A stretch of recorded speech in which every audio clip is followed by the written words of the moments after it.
Joining me now with his take, Steve Koonin. He's a former Energy Department Undersecretary for Science, a professor at NYU, and the author of the book Unsettled. Steve, good to see you again. Thanks for being here. Great to see you, David. Great to see you too. Is a net zero electric grid even possible by 2050?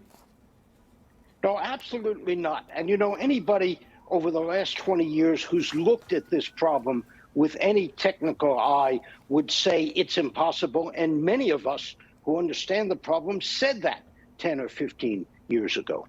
And by the way, you were saying it to a Democrat administration, right? You worked for the Obama administration. Absolutely. You know, we could eventually get there, but it's going to take at least till the end of the century, even in this country, never mind globally. So meanwhile, we are dismantling our fossil fuel infrastructure or grid as if it would be possible by 2050. Isn't that kind of dangerous? Yes, it certainly is. You know, we're seeing the collision of an ill-motivated and ill-considered rush to decarbonize come up against technical and economic realities.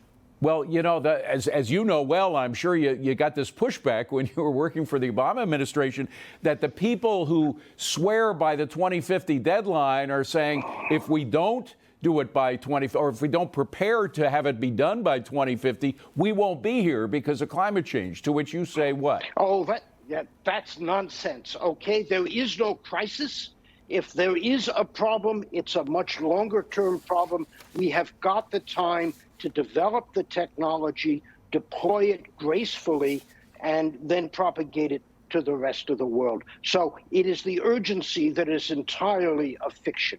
And, you know, I blame, first of all, the utilities and the engineers for not speaking up. I blame the public utility commissions for being technically ill-informed. They are, if you excuse me, a bunch of lawyers who've never had to actually run an energy system. And then I blame the politicians. Wow. Well, what about the engineers? I mean, there still have to be some engineers in that infrastructure who could speak up, right?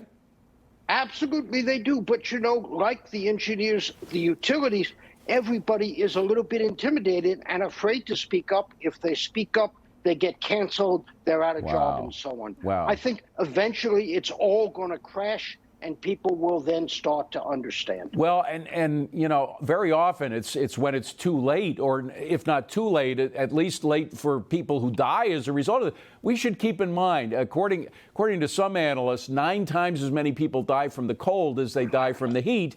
And therefore, the lives that we saw lost in this one storm last week would be multiplied many times if our infrastructure is in terrible danger in years to come, right?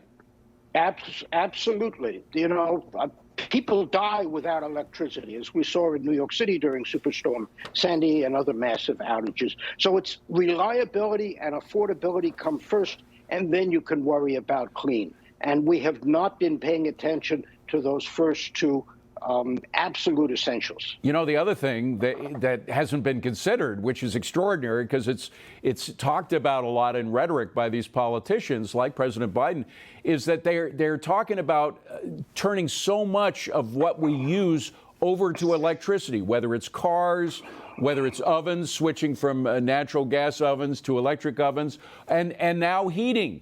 This baseboard heating, they want it all to be electric rather than generated by natural gas or oil. That will put an even greater strain on our electrical grid, which will be not complete because we pull off so many fossil fuel parts of what make the grid work. Right, absolutely. If you're going to electrify transportation and heat in buildings, you've got to at least double the distribution infrastructure. All the cables that run underground in Manhattan, for example, that's going to be very disruptive, very expensive, and will take decades to complete, never mind where you're going to get all the copper from. We do not have globally the capability to produce enough copper. Wow. To make that happen. So, Steve, only about 15 it's just seconds. Completely but nuts. What is going to change the minds of the politicians? I mean, again, I hate to say it, but is it just going to be more dead bodies as a result of power outages? Sadly, I think that is what it's going to take. You know, Europe is somewhat ahead of us down this path to catastrophe, and we may see the Europeans and then pull back. But otherwise, I think, there will be eventually a congressional commission, truth and reconciliation, who messed up and so on.